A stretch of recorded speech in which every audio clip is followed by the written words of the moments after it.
Hello, my loves, and welcome to this week's reading for Pisces for the week of April 3rd, 2023.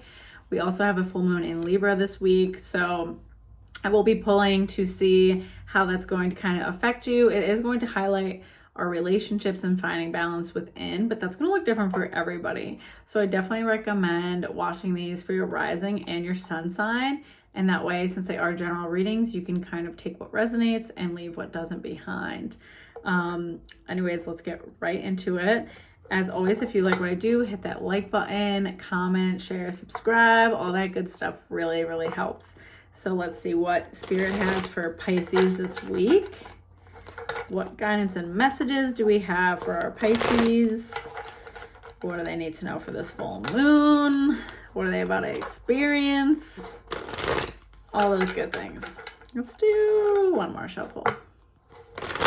Ooh, feisty. All right, Pisces. Let's see. We have, first and foremost, 10 Destiny card. This is kind of like a heavy hitter for you, Pisces. And I bring this up because I feel that, you know, emotionally and intuitively, you question where you're at a lot. And you question if what you're doing is really like what you should be doing. Can I be doing better? Should I be doing better? Am I really putting my best self out there? I feel like you're kind of hard on yourself in terms of your self-worth, and Spirit is just kind of confirming, you know, you're exactly where you need to be. You know, as cliche as that shit sounds, you're where you need to be, and being so hard on yourself is something that you're going to have to look at this week because it is an internalized aspect of your inner child. Okay, so really taking a look at like why you are so hard on yourself, why you feel you need to be doing more, better, all the things. Like, what can you learn to accept more about yourself? How can you love yourself deeper, especially with this green heart area being activated? That's really coming in strong for me. Then we have 4 Authority card. So, yeah, just taking a look, because I feel like your mind is what's doing a number on you more than a lot of things that are happening externally. Like, externally, I feel like you've had great changes in the past year or so. I say that right as 222 hits on the timer. But you've had a ton of changes, great things coming your way. And a part of you is like doubting those things. You're waiting for the other shoe to drop. You're waiting for things to change. You're waiting for things to go wrong, and Spirit is like, why do you do that? We're giving you all these blessings. We're giving you all these blessings, and yes, the human experience is not without pain, it's not without suffering, but enjoy these great things that have come into your experience, right? You don't deserve to suffer your whole life just because you have suffered, just because you have been through that and you know what it's like. It doesn't mean that that's the course for the rest of your life. So then we have 9, Solitude card. 9 is also a number of completion and endings. So this week you're being called to really go inward, to take time to yourself, take time to nurture yourself, whether that's reading, baths, journaling, meditation. It's going to look different for all of us, what we are drawn to. And this is something you have to trust your intuition on. What would be best? What would be the most beneficial? What's going to help you feel good? But there are things from the past, like the inner child work is heavy with me on this one. So really tending to that inner child and that critical part of you that was created at some point. That critical part of you was created.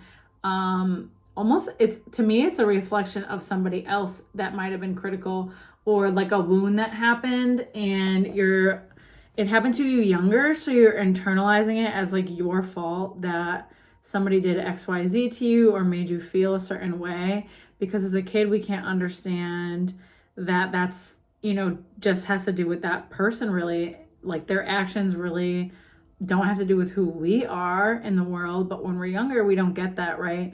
We see the world from such a smaller scope. So something that happened to you, you're taking as like, this happened to me and this is my fault. So this like critical voice really started young for you, honestly, like before the age of 10. Let's see what else. 6, moving on. I love this for you. Perfect timing. So leaving the past behind, moving away from past wounds, past hurt. Yes, yes, yes, yes, yes, Pisces. This is definitely possible. It's really just being stern with yourself to take the time alone, to take care of yourself this week, and to shed these layers, to shine a light on these wounds. to let them go and move forward, because you're already seeing all the good things that have manifested and come into your life. And we don't want to be self-sabotaging out here, do we? Like, that's not going to feel good at all. Oh, then we have 17 hope cards. So I do feel like shining a light on these old wounds and moving through these critical voices in your head and feelings toward yourself is going to be very emotional. Okay, so you are going to feel all the feels, almost have like this explosive tantrum type situation, and it's going to be a huge release. So it's going to feel like a lot. This card is reminding you of the light within the darkness, right? Light cannot exist without darkness. So it's like the more you shine a light on what went wrong and the things that have hurt you, it's the more joy you can feel in other things. Like, the more that we dim feelings, bad feelings, we dim all feelings. You can't just like be like, I'm not gonna feel this shitty emotion, and your body's like lit. All right, so we're specifically not gonna feel that. No, you kind of like just disassociate from feeling. So that's gonna be important here. If you're not feeling, like, it's like you critically know, like, I have all these great things now and things have taken a turn, and really these are the things I wanted, but why don't I feel super excited about them? Okay, so you're like, this is what I wanted, but I don't feel amazing. I don't feel enthusiastic. I thought it would feel better. That's because a part of you has dimmed this capacity to fully feel, because it's been very painful. Like, and I just want to say that part of you is here and came here to protect you. So, you know, there definitely was a purpose for it. It's not something that you should be upset that you've had, or you can be upset, obviously it's valid, but you know, it's okay that you had to be this way, or that you had to defend yourself in that way. It was just you protecting yourself the best way you knew that you could. So just do your best this week to go inward and really navigate these emotions. Invite yourself to feel all the feelings if you have the space to do so. And Spirit is saying that, like, this is the time, you know, now is the time. If you're feeling triggered or like things are coming up, it is the time to investigate them. So I hope that that helps you, Pisces, for what seems to be like an emotional full moon. But as always, if you like what I do, be sure to like, share, comment, and subscribe. And I will see you next week. Take care.